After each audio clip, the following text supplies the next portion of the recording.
Madhura Nagar police station సమీపంలో రహమత్ నగర్ బస్తీలో గంజాయి బ్యాచ్ మందు బ్యాచీలు వీరంగం సృష్టిస్తున్నాయి. ప్రతిరోజు రాత్రిపూట స్థానికులు ఇబ్బంది పడుతున్నారు. మాకు రక్షణ లేకుండా పోతుందని ఆవేదన వ్యక్తం చేస్తున్నారు. ఇళ్ల ముందు అరుగులపై కూర్చొని గంజాయి మద్యం సేవిస్తూ మహిళలపై దుర్భాషలాడుతున్నారని, పోలీసులకు ఫిర్యాదు చేస్తే మీ అంతు చూస్తానని బెదిరిస్తున్నారని స్థానికులు వాపోతున్నారు. ఇప్పటికైనా పై అధికారులు చర్యలు తీసుకొని మా ఇళ్ల ముందు గంజాయి మద్యం సేవించే వారిపై కఠిన చర్యలు తీసుకొని మాకు రక్షణ కల్పించాలని మీడియా ద్వారా తెలిపారు. ఒక్కోసారి పెద్ద పెద్ద కేకలేస్తూ కొట్లాడుకుంటున్నారని తెలిపారు.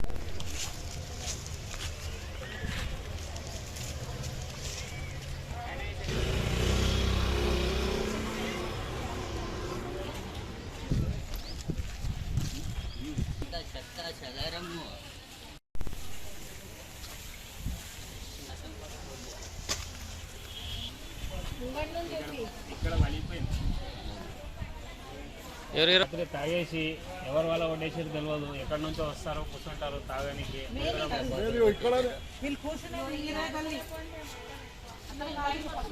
బాటలు తాగేసి అలా కొట్టేస్తారు.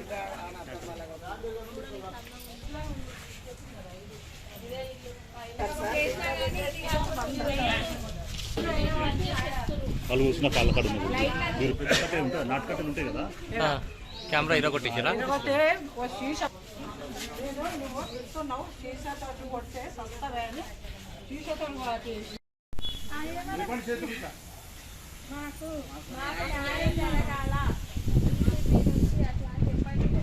మాకు రేవంత్ రెడ్డి గారి నుంచి గంజాయి బాధ తగ్గుతుంది అనుకున్నాం. రోజు రోజుకు ఎక్కువైపోతుంది.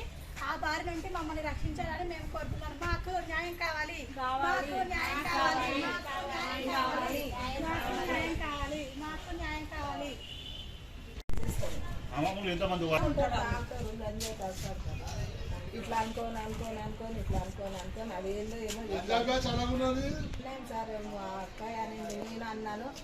ఇంకేం మాట్లాడతలేదు, మేము డోర్ తీస్తలేదు. వాళ్ళు ఏం గలాట్ చేసుకున్నా మాకు వేరే ఊరు కదా. డ్యూటీకి పోయేటప్పుడు 5 గంటలకే వాటిలు తీస్తున్నాం. డోర్ తీయం కూడా